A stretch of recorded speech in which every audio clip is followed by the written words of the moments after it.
அல்ஹம்துலில்லாஹி நஹ்மதுஹு வ நஸ்தஈனுஹு வ நஸ்தக்ஃபிருஹு வ நு'மினு பிஹி வ நதவக்கலு அலைஹி வ நஊது பில்லாஹி மின் ஷுரூரி அன்ஃபுஸினா வ மின் ஸய்யிஆத்தி அஅமாலினா மை யஹ்திஹில்லாஹு ஃபலா முதில்ல லஹு வ மை யுத்லில் ஃபலா ஹாதிய லஹு வ அஷ்ஹது அல்லா இலாஹ இல்லல்லாஹு வஹ்தஹு லா ஷரீக லஹு வ அஷ்ஹது அன்ன முஹம்மதன் அப்துஹு வ ரசூலுஹு அல்லாஹும்ம ஸல்லி அலா முஹம்மதின் வ அலா ஆலி முஹம்மத் கமா ஸல்லைத அலா இப்ராஹீம வ அலா ஆலி இப்ராஹீம் இன்னக ஹமீதும் மஜீத்.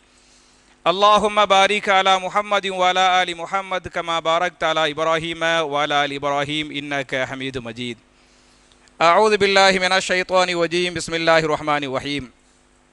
யா அய்யுஹன் நாஸு தகு ரப்பக்குமுல் லதீ ஹலகக்கும் மின் நஃப்ஸின் வாஹிதா وخلق منها زوجها وبث منهما رجالا كثيرا ونساء واتقوا الله الذي تساءلون به والأرحام إن الله كان عليكم رقيبا يا أيها الذين آمنوا اتقوا الله حق تقاته ولا تموتن إلا وأنتم مسلمون يا أيها الذين آمنوا اتقوا الله وقولوا قولا سديدا يصلح لكم أعمالكم ويغفر لكم ذنوبكم ومن يطع الله ورسوله فقد فاز فوزا عظيما.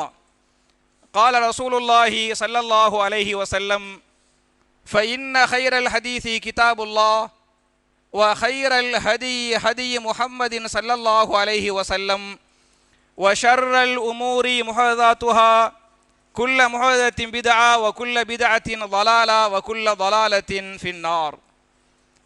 கண்ணியத்திற்குரிய சகோதர சகோதரிகளே, அல்லாஹுடைய வீட்டில் ஜுமா என்று சொல்லக்கூடிய மார்க்கத்தின் முக்கியமான கடமை நிறைவேற்றுவதற்காக நாம் எல்லாம் இங்கே ஒன்று கூறுகிறோம்.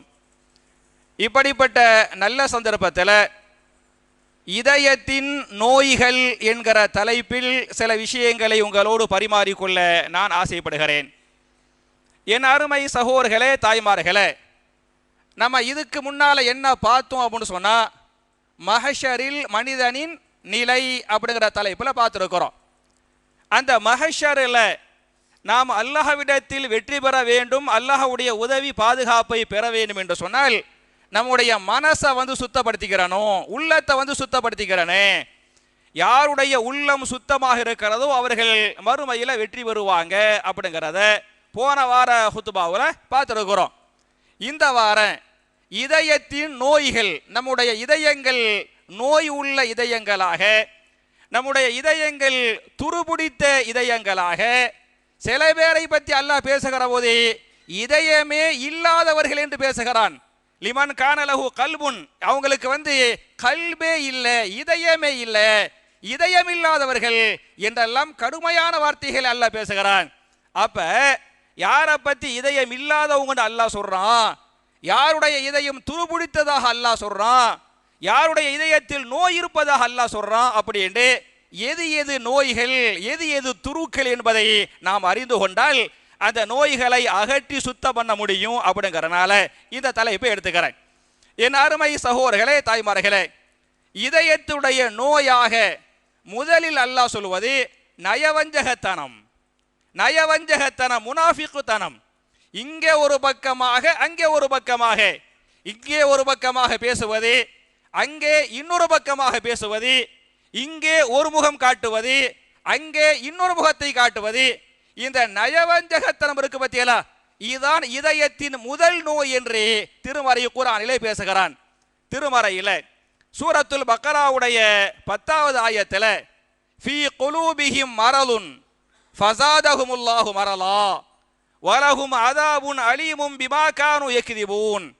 ஃபீ குலூபிஹிம் மரலுன், அவருடைய இதயங்களில் என்ன இருக்கிறது? நோய் இருக்கிறது. யார் அல்லாஹ் சொல்றான்? இதுக்கு முந்தைய ஆயத்தை படிச்சு பார்த்தீங்களாக்க முனாஃபிக்குகளை பற்றி பேசுகிறான். முனாஃபிக்குகளை பற்றி பேசுகிற போது அவருடைய இதயங்களில் நோய் இருக்கிறது, நிஃபாக்க நோய் என்று பேசுகிறான். பேசிவிட்டு சொல்கிறான் ஃபஸாதஹுமுல்லாஹு மரலா, அந்த நோயை அல்லாஹ் இன்னும் அதிகப்படுத்துவான். யாருடைய இதயத்தில் நோய் இருப்பதாக அறிந்து கொள்ளவில்லையோ, தன்னைத்தானே மாற்றிக் கொள்ளவில்லையோ, தன்னைத்தானே திருத்திக் கொள்ளவில்லையோ, அவர்களை அல்லாஹ் என்ன செய்வான் என்று சொன்னால் அந்த நோய் அல்லாஹ் என்ன செய்வான்? ஃபஸாதஹுமுல்லாஹு மரலா, அல்லாஹ் அந்த நோயை அதிகப்படுத்துவான். மட்டுமல்லாமல் வலகும் அதாபுன் அலீமுன், அவர்களுக்கு என்ன இருக்கிறது? வேதனை தரக்கூடிய அதாபும் இருக்கிறது. ஏன் வேதனை தரக்கூடிய அதாபு என்று சொன்னால், பிமா கானு யக்திபூன், அவர்கள் அங்கெங்கே பொய் சொல்றாங்கல்ல, இந்த பொய் சொல்லக்கூடிய காரணத்தால் வேதனை தரக்கூடிய அதாபும் இருக்கிறது என்று அல்லாஹ் பேசுகிறான். அப்ப என் அருமை சகோதரர்களே, யாருடைய இதயத்தில் நயவஞ்சகத்திரம் இருக்கிறதோ, யாருடைய நாக்கில் ரெட்ட வார்த்தை இருக்கிறதோ, யாருடைய முகத்தில் ரெட்ட முகம் இருக்கிறதோ, அவர்கள் முனாஃபிக்குகள், அவருடைய இதயங்கள் துருபிடித்த இதயங்கள் என்று அல்லாஹ் பேசுகிறான். எனவேதான் நபிகள் நாயகம் ஸல்லல்லாஹு அலைஹி வஸல்லம் அழகா ஒரு ஹதீஸை பதிவு பண்றாங்க. இமாம் புகாரி 6058வது ஹதீஸாக இந்த ஹதீஸை பதிவு பண்றாங்க. ஷராருன் நாசி யௌமல் கியாமத் இன்தல்லாஹ், மறுமை நாளில் அல்லாஹ்விடத்தில் மிகவும் கேடு கெட்டவன் யார் என்று சொன்னால், மறுமை நாள்ல அல்லாஹ்ட்ட ரொம்ப ரொம்ப கெட்டவன், ஷராருன் நாஸ், நாசிகளில் கேடு கெட்ட மனிதன் யார் என்று சொன்னால், துல் வஜ்ஹைன், யாருக்கு ரெண்டு முகம் இருக்கிறதோ, ரெண்டு முகங்களுக்கு யார் சொந்தக்காரர்களோ, இரட்டை நாக்குகளுக்கு யார் சொந்தக்காரர்களோ, அவர்கள்தான் மறுமை நாளில் கேடு கெட்டவர்கள். அவர்கள் எப்படிப்பட்டவர்கள் என்று சொன்னால், அல்லதி ஏத்தி ஹாவுலாய் பி வஜ்ஹின் வ ஹாவுலாய் பி வஜ்ஹின், இங்கே வருகிற போது ஒரு முகத்தோடு ஒரு நாக்கோடு வருவார்கள், அங்கே வருகிற போது ஒரு முகத்தோடு இன்னொரு நாக்கோடு போவார்கள். அவன் ரெட்ட நாக்கு இருக்கு பாருங்க, ரெட்ட முகம் இருக்கு பாருங்க, அவன் தான் முனாஃபிக், அவன் தான் மறுமையில் அல்லாஹ்விடத்தில் கேடு கெட்டவனாக இருக்கிறான் என்று நான் சொல்லவில்லை, நபிகள் நாயகம் ஸல்லல்லாஹு அலைஹி வஸல்லம் சஹாபாக்களுக்கு சொன்னதாக இமாம் புகாரி பதிவு பண்றாங்க. இமாம் அபூதாவூத் அவர்கள் 4873வது ஹதீஸாக இந்த ஹதீஸை பதிவு பண்றாங்க. மன் கான தல் வஜ்ஹைனி ஃபித் துன்யா, யாருக்கு இந்த உலகத்தில் ரெண்டு முகம் இருக்கிறதோ, யாருக்கு இந்த உலகத்தில் ரெட்டை நாக்கு இருக்கிறதோ, கான லஹு யௌமல் கியாமத்தி லிசானு மினன்னார், அவருக்கு மறுமை நாளில் நரகத்தில் என்ன செய்யப்பட, நரக நாக்கு செய்யப்பட்டு அவருக்கு கொடுக்கப்படும் அப்படின்னு ஹதீஸ் வருது. அப்ப நமக்கு எது ஹக்கு என்று படுகிறதோ ஹக்கில் தெளிவாக இருக்க வேண்டுமே தவிர, இவர் வேண்டியவர் இவர் வேண்டாதவர், இவர் தெரிந்தவர் இவர் தெரியாதவர், இவர் நண்பர் இவர் நண்பர் இல்லை, இவர் ஏழை இவர் பணக்காரர் என்ற எந்த விதமான பாகுபாடுகள் இல்லாமல் தெளிவா என்ன நேர்மையாக இருக்கிறதோ அந்த நேர்மையில் தெளிவா இருக்கனே. அப்படி இல்லை என்று சொன்னால் அவங்களுடைய இதயம் துருபிடித்த இதயம், அவங்களுடைய இதயத்தில் நிஃபாக் இருக்குது என்பதை நீங்கள் புரிந்து கொள்ள வேண்டும். அதனாலதான் திருமறை குர்ஆன்ல சூரத்துல் அஹ்ஸாப் என்று சொல்லக்கூடிய 33வது அத்தியாயத்தின் 71, 72 இந்த ஆயத்து உங்க எல்லாருக்குமே தெரியும், ஒவ்வொரு ஹுத்பாவுலையும் ஓதக்கூடிய ஆயத்து. யா அய்யுஹல்லதீன ஆமனுத்தகுல்லாஹ் வகூலு கௌலன் சதீதா யுஸ்லிஹ் லக்கும் அஅமாலக்கும் வயக்ஃபிர் லக்கும் ذுனூபக்கும் வமன் யுத்திஇல்லாஹ வரசூலஹு ஃபகத் ஃபாஸ ஃபௌஸன் அலீமா. ஈமான் கொண்டவர்களே, நம்பிக்கை உள்ளவர்களே என்று அல்லாஹ் கூப்பிட்டு, இத்தகுல்லாஹ், நீங்கள் அல்லாஹ்வை பயந்து கொள்ளுங்கள், வகூலு கௌலன் சதீதா, சொல்வதை தெளிவாக நேரடியாக பேசுங்கள். நீங்க ஒரு விஷயத்தை பேசுவதாக இருந்தால் மறைமுகமாக பேசாமல், இன்டைரக்டாக பேசாமல் என்ன பண்ணுங்க, சொல்றதை நேரடியா சொல்லுங்க, தெளிவாக சொல்லுங்கள், முகத்துக்கு முகம் நீங்கள் பேசுங்கள். அப்படி பேசினால்தான் யுஸ்லிஹ் லக்கும் அஅமாலக்கும், உங்களுடைய அமல்களை அல்லாஹ் சீராக்குவான்.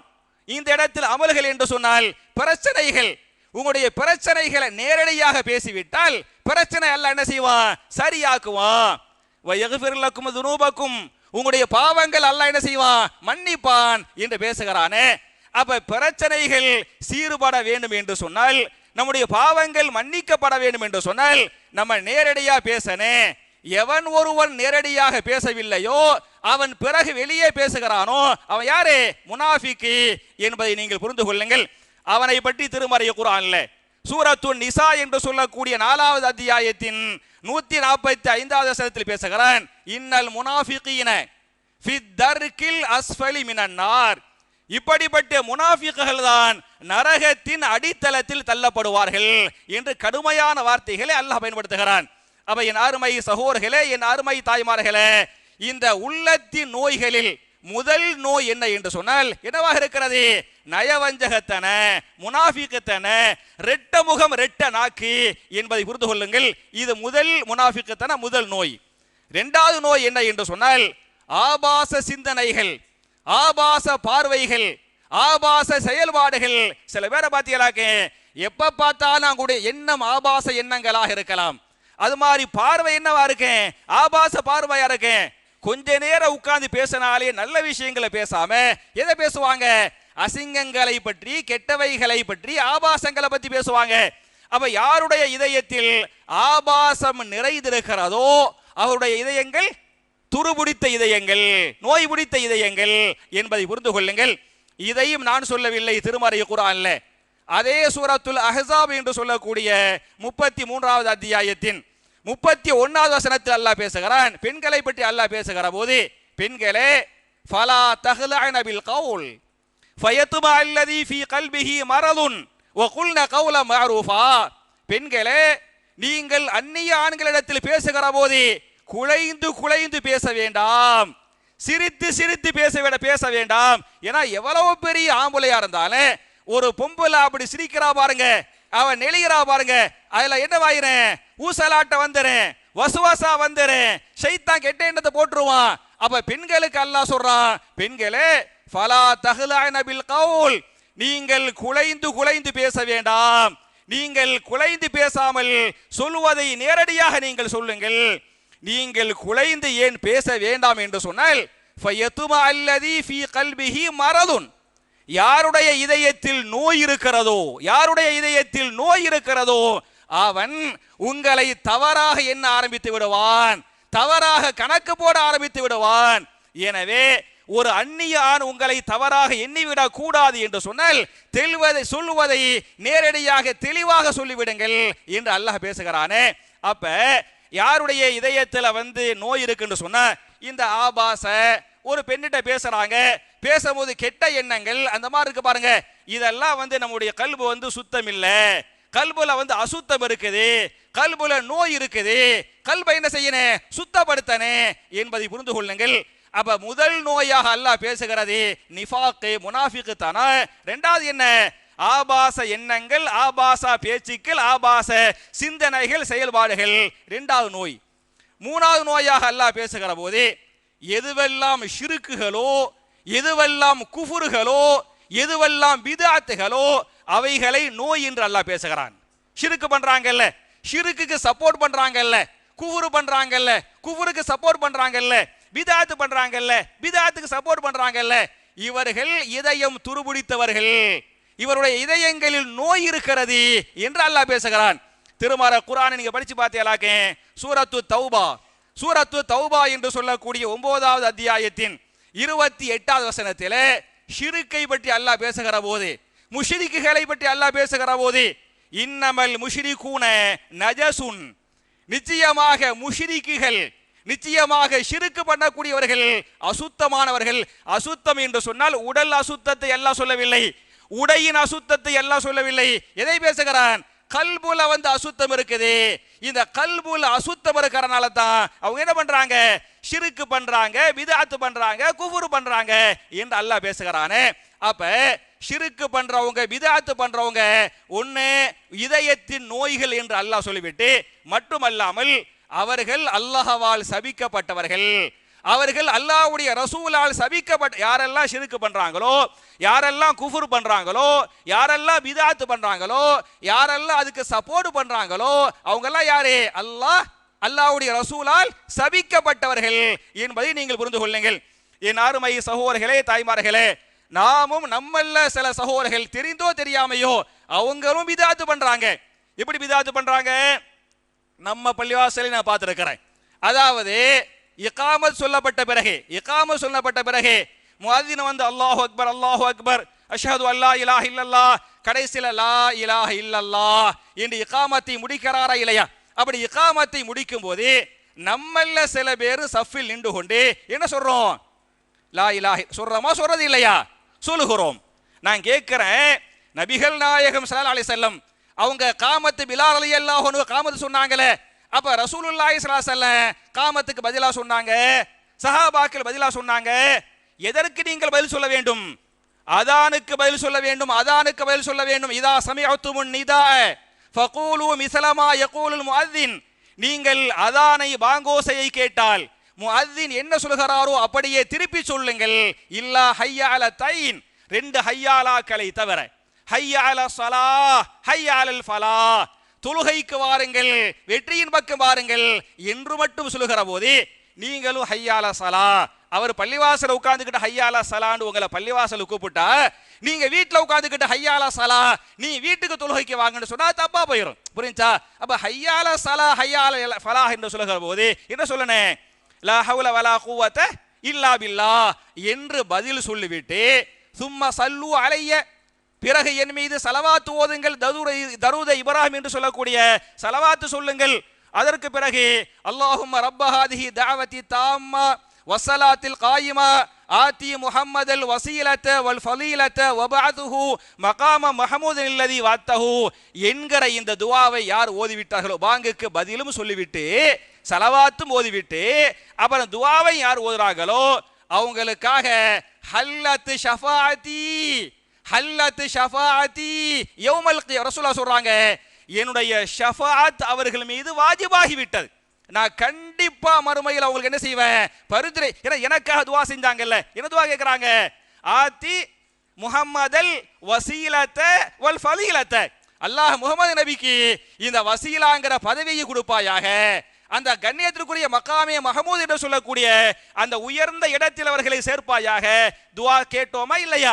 அப்படி நம்ம கேட்டனால அதுக்கு ரசூலுல்லாஹ் என்ன பண்ணுவாங்கன்னு சொன்னா, யா அல்லாஹ் இவன் என்னுடைய உம்மத்து ஏதோ தப்பு பண்றான், இவன் தப்பை இவன் பாவத்தை மன்னிச்சிர அல்லாஹ்னு சொல்லிவிட்டு அல்லாஹ் என்ன பண்ணுவாங்க? மறுமையில சிபாரிசு பண்ணுவாங்க என்றெல்லாம் ஹதீஸ்கள் பேசுகின்றன.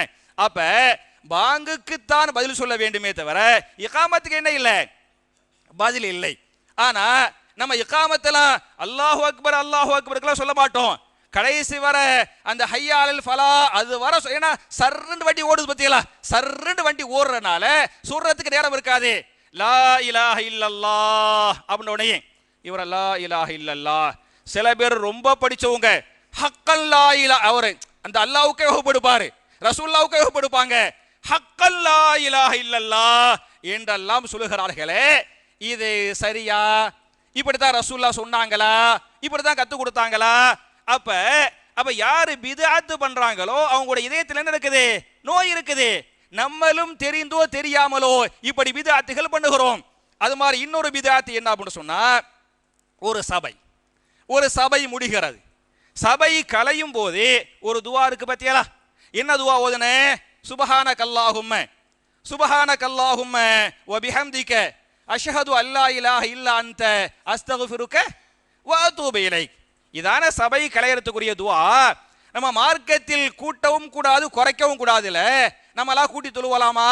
நம்மளா குறைச்சி தொழுவலாமா? நான் கேட்கிறேன், நான் சொல்றேன். நம்ம எல்லாம் லுஹர் ஒவ்வொரு நாளைக்கு லுஹர் தொழுவோம். லுஹர்ல 4 ரக்காத்து, வெள்ளிக்கிழமை மட்டும் ஜும்மா தொழுவோம். லுஹருக்கு பகரமா தான், ஏன்னா ஜும்மா லுஹர் தொழுவ மாட்டோம். அப்ப லுஹருக்கு பகரமா தான் ஜும்மா தொழுவோம். லுஹருக்குலாம் இவ்வளவு பெரிய கூட்டம் வரமாட்டாங்க, ஜும்மாவுக்கு தான் வர்றாங்க.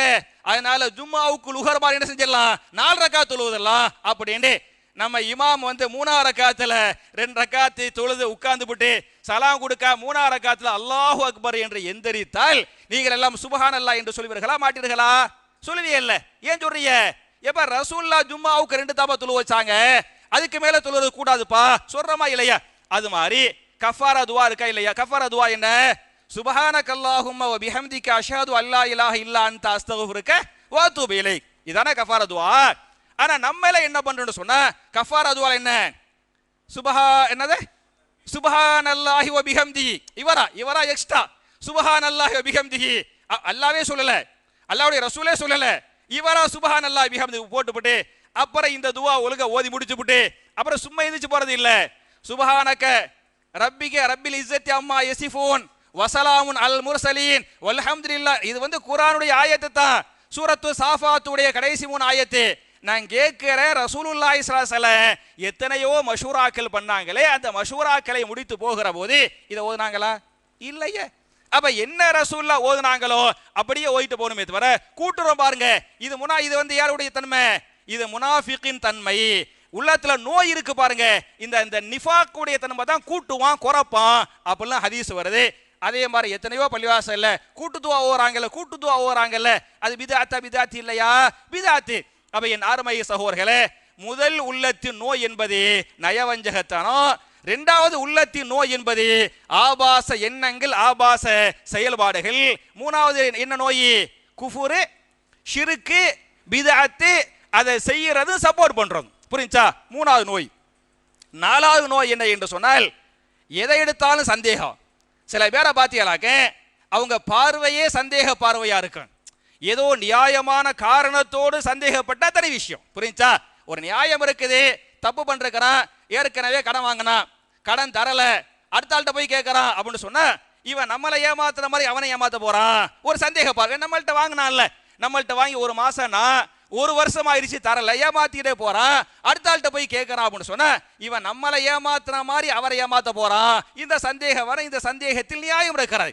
சில பேருடைய சந்தேகத்தை பார்த்தீங்களாக்க எதுக்கெடுத்தாலும் சந்தேகம், சந்தேக பார்வை. இந்த போலீஸ் பார்வை இங்க வாங்கல்ல, இந்த போலீஸ் பார்வை மாதிரி இதுக்காகத்தான் வர்றானோ, இதுக்காகத்தான் நின்றானோ, இதுக்காகத்தான் பேசினானோ, ஒவ்வொன்றுக்கும் உள்நோக்கம் கருப்பு இருக்கிறோமா இல்லையா? அது என்ன?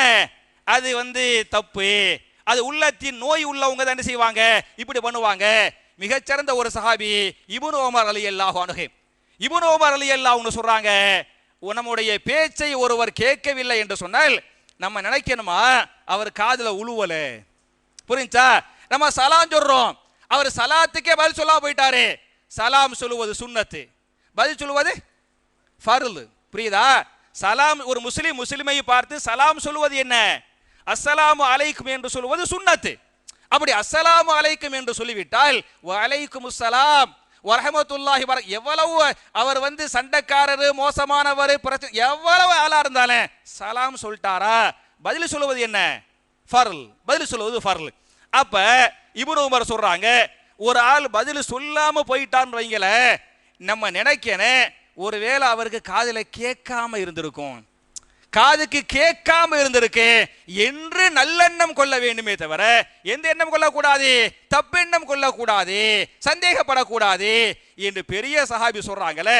குர்ஆன்ல தெளிவாக சூரத்துல் ஹுஜராத் என்று சொல்லக்கூடிய 49வது அத்தியாயத்தின் 12வது வசனத்தில் பேசுகிறான், யா அய்யுஹல்லதீன ஆமனு ஜுத்தனிபு கஸீரா மினல்-லன் இன்ன பஅதல்-லன்னி இஸ்முன், ஈமான் கொண்டவர்களே சந்தேகங்களை விட்டு நீங்கள் விலகிக் கொள்ளுங்கள், சந்தேகப்படுவது என்பது பாவமாக இருக்கிறது என்று இந்த வசனத்தில் பேசுகிறான். புகாரியுடைய 6724வது ஹதீஸ் பேசுகிறது, ஒரு நாள் நபிகள் நாயகம் ஸல்லல்லாஹு அலைஹி வஸல்லம் சஹாபாக்களை ஒன்று கூட்டுறாங்க.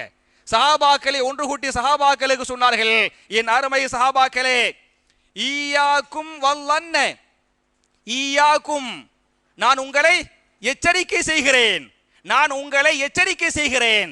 எதை விட்டும்? வல்லன்ன, சந்தேகப்படுவதை விட்டும், சந்தேகப்படுவதை விட்டும் நான் உங்களை எச்சரிக்கை செய்கிறேன். ஏன் என்று சொன்னால், அக்தபுல் கிதுப், பேசக்கூடிய பேச்சுக்கல்ல ஒரு மிக மோசமான பொய்யான பேச்சு எது என்று சொன்னால் இதுவாக இருக்கிறது சந்தேகம். ஏன்னா சந்தேகம் தான் பொய் சொல்ல வைக்குமா, சந்தேகம் தான் என்ன செய்யும்? பொய் சொல்ல வைக்கும் அப்படின்னு ஹதீஸ் வருது. அப்ப நாலாவது பாவம் எது என்று சொன்னால், நாலாவது நோய் எது என்று சொன்னால் என்னவாக இருக்கிறது? யாரையும் பத்தி தேவையில்லாத சந்தேகப்படாதீங்க, அவர் உண்டு அல்லாஹ் வாச்சு, அவருக்கு அல்லாஹ்வுக்கு தான், அவரை பத்தி அல்லாஹ் நம்மள்ட்ட கேட்பானா? கேட்க மாட்டான். அதனால தேவையில்லாத சந்தேகம் இருக்கு பத்தியலா, அது தப்பு, அது இதயத்தின் நோய் அப்படின்னு குர்ஆன் சுன்னாவை பேசுகிறது. அஞ்சாவது சந்தேகமாக எதை சொல்லுகிறது என்று சொன்னால் கஞ்சத்தனம். கஞ்சத்தனம் யாருடைய கல்புல கொடுக்கக்கூடாது, கொடுத்தா குறைஞ்சிரும் அப்படின்னு இந்த கஞ்சர்களாக இருக்கிறாங்கல்ல, கஞ்சர்களாக அவங்க இதயத்தை பற்றி அல்லாஹ் சொல்லுகிற போது அவங்க உள்ளத்தில் என்ன நடக்குது? நோய் இருக்குது, நோய் இருக்குது. நோய் இருக்கிறனால தான் கொடுக்க மாட்டேங்கிறாங்க, கொடுக்க மனசு வர மாட்டேங்குது. அப்ப கொடுக்க மனசு வருதுன்னு சொன்னா அவங்க இதயம் பரிசுத்தமாக இருக்கிறது என்று குர்ஆன் சொன்னா பேசுகிறது. அதனால தான் ஜக்காத்து சதக்கா கொடுக்கறாங்கல்ல, சூரத்து தௌபாவுடைய 9வது சூராவுடைய 103வது ஆயத்துல நீங்கள் ஜக்காத்து கொடுங்கள், நீங்கள் சதக்கா செய்யுங்கள், நீங்கள் தர்மம் பண்ணுங்கள் என்றெல்லாம் சொல்லிவிட்டு ஹுது மின் அம்வாலிஹிம் சதக்கத்தன் துதஹீருஹும் வ துஸக்கீஹிம் பிஹா, நபியே அவர்கள் தரக்கூடிய பைத்துல் மாலுக்காக ஜக்காத்து தர்றாங்கல்ல, சதக்கா தர்றாங்கல்ல, அந்த ஜக்காத்து சதக்காவை நீங்கள் பெற்றுக்கொள்ளுங்கள். அவங்களுக்காக இல்ல, ஏழை எளிய மக்கள் சதக்காவுக்கு அந்த பைத்துல் மாலுக்காக நீங்கள் பெற்றுக்கொள்ளுங்கள். அவங்க தரக்கூடிய ஜக்காத் என்பது, தரக்கூடிய சதக்கா என்பது அவங்களை என்ன செய்யும் என்று சொன்னால், என்ன செய்யும்? துதஹிருஹும், அவர்களை பரிசுத்தப்படுத்துகிறது. உள்ளத்துல அழுக்கு இருக்குமில்ல, உள்ளத்துல நோய் இருக்குமில்ல, உள்ளத்துல பாவம் இருக்குமில்ல, பாவத்தை விட்டும் அழுக்குகளை விட்டும் நோய்களை விட்டும் ஜக்காத் என்பது, சதக்கா என்பது என்ன செய்கிறது? அவர்களை பரிசுத்தப்படுத்துகிறது என்று அல்லாஹ் பேசுகிறானே. அப்ப என் அருமை சகோதரர்களே, அஞ்சாவது நோய் எது என்று சொன்னால், எது அஞ்சாவது நோய்? கஞ்சத்தனம். புரிஞ்சா? நான் ஒவ்வொன்றா சொல்லிடுறேன். முதல் நோய் நிஃபாக், நயவஞ்சகத்தனம். இரண்டாவது நோய் என்ன? ஆபாச எண்ணங்கள், ஆபாச செயல்பாடுகள். மூணாவது நோய் என்ன? ஷிர்கு, பித்அத்து, குஃபுரு, எல்லாமே நோய்கள். நாலாவது நோய் என்ன? சந்தேகம். அஞ்சாவது நோய் என்ன? கஞ்சத்தனம். ஆறாவது நோயாக குர்ஆன் சொன்னா என்ன சொல்கிறேன் என்று சொன்னால், யாருடைய இதயத்தில் பெருமை இருக்கிறதோ, யாருடைய இதயத்தில் பெருமை இருக்கிறதோ அவருடைய இதயம் துருபிடித்த இதயம். புரிஞ்சா? ஏன்னா பெருமை யாருக்குமே மட்டுமே சொந்தம், அல்லாஹ்வுக்கு மட்டும்தான். பெருமைக்குரியவன் அல்லாஹ் ஒருவன் மட்டுமே. நம்ம எல்லாரும் உண்மை கிடையாது இல்லையா? அல்லாஹ் ஒரு நரம்பை பிடிச்சி இழுத்துடான்னு வைங்களேன், முடிஞ்சு போச்சு. நம்ம எல்லோரும் தேவை உள்ளவர்கள். வல்லாஹு கனியுன் வ அன்துமுல் ஃபுகரா. அல்லாஹ் தான் தேவையற்றவன், அல்லாஹ் தான் தேவையற்றவன், நீங்கள் எல்லோரும் தேவை உடையவர்கள். அதனால தேவை உள்ள நம்ம போய் பெருமை அடிக்க முடியுமா? பெருமை அடிக்க முடியாது. மனுஷன்ட்டு 1000 தேவை இருக்கு, அல்லாஹ்ட்ட கோடான கோடி தேவை இருக்கு. அப்ப தேவை உள்ளவர்கள், அப்ப பெருமை அடிப்பவர்கள் அல்லாஹ் நேசிக்க மாட்டான். இதயம் சுத்தமான இதயம் இல்ல. அதனால தான் ரசூலுல்லாஹ் சொல்றாங்க, லா யதுகுலுல் ஜன்னத மன் கான ஃபீ கல்பிஹி மிஸ்கால தர்ரத்தின் மின் கிப்ரின். யாருடைய இதயத்தில் கடுகளவு பெருமை இருக்கிறதோ அவர் சொர்க்கம் செல்ல மாட்டார் அப்படின்னு சொன்னாங்கல்ல.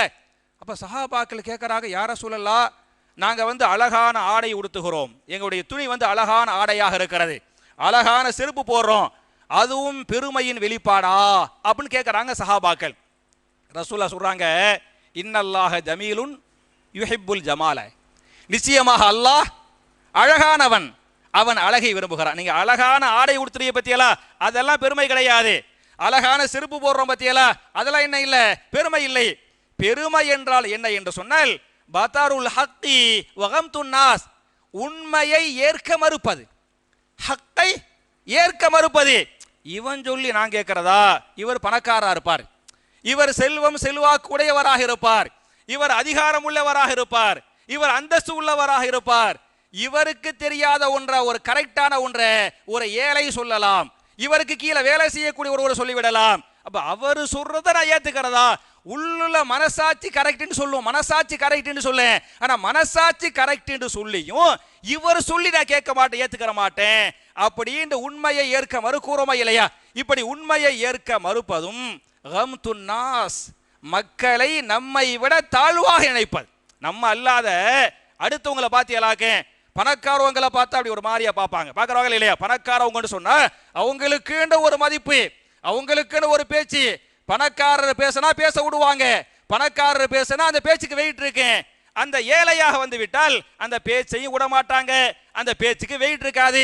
அப்ப பார்வை மாறுகிறது இல்லையா? அப்ப பணக்காரனுக்கு ஒண்ணு, ஏழைக்கு ஒண்ணு என்று பாருங்க.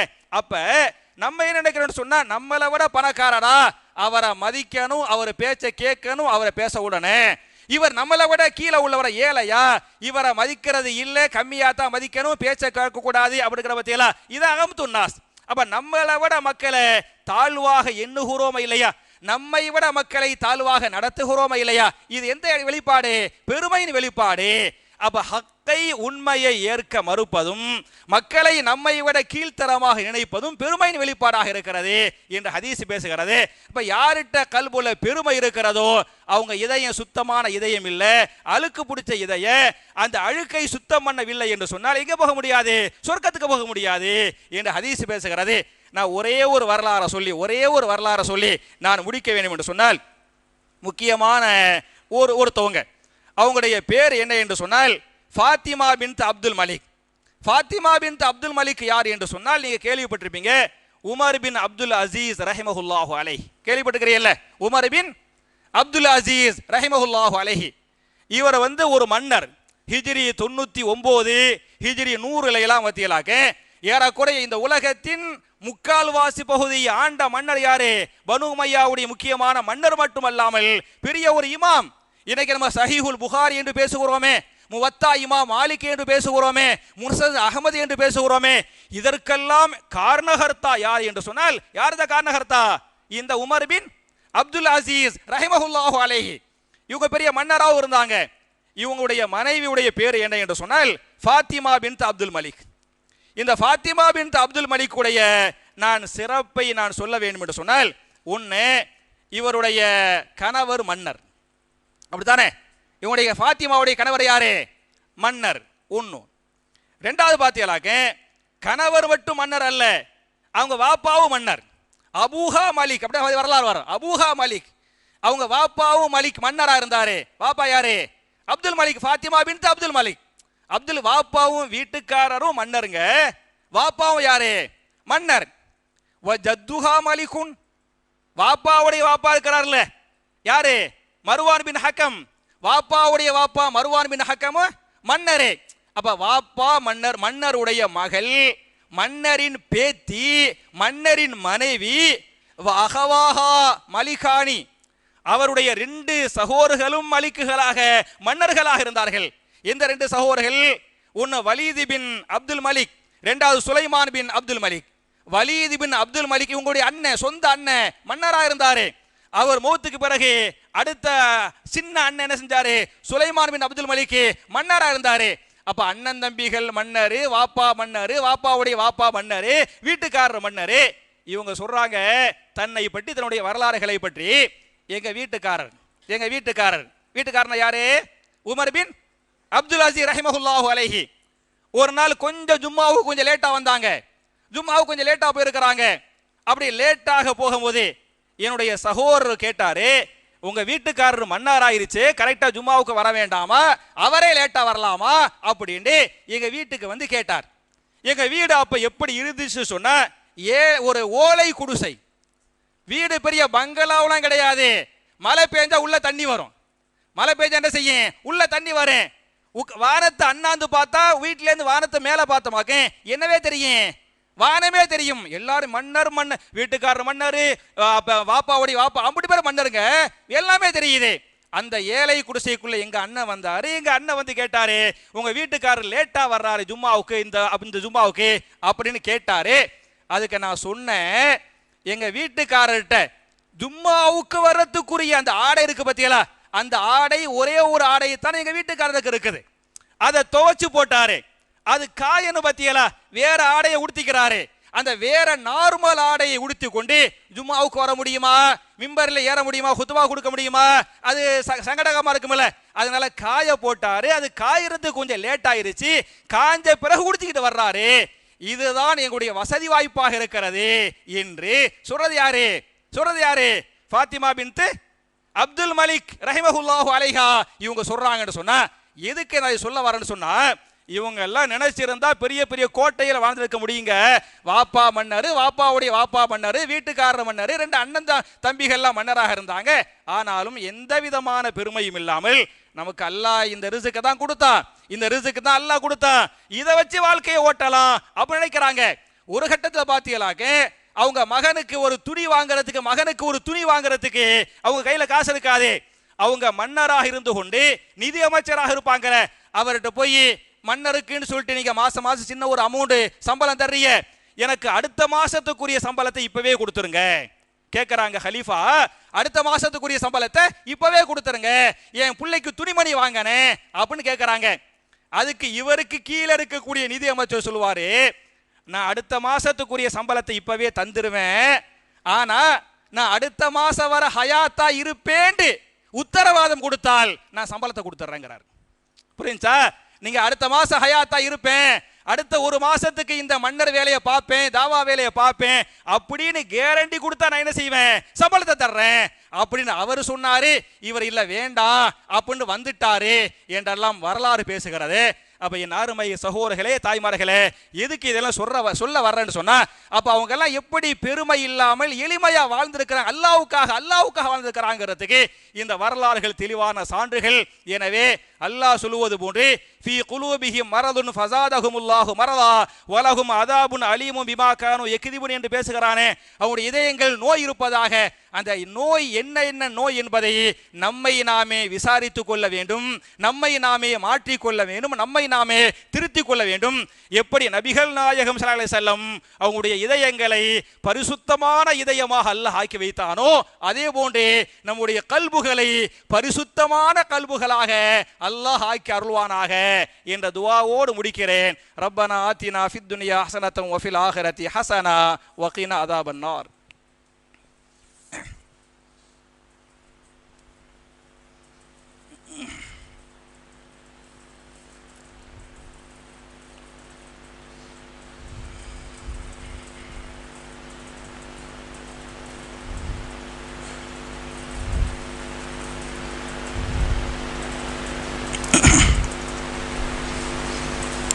إن الحمد لله اللهم صل على محمد وعلى آل محمد كما صليت على إبراهيم وعلى آل إبراهيم إنك حميد مجيد اللهم بارك على محمد وعلى آل محمد كما باركت على إبراهيم وعلى آل إبراهيم إنك حميد مجيد.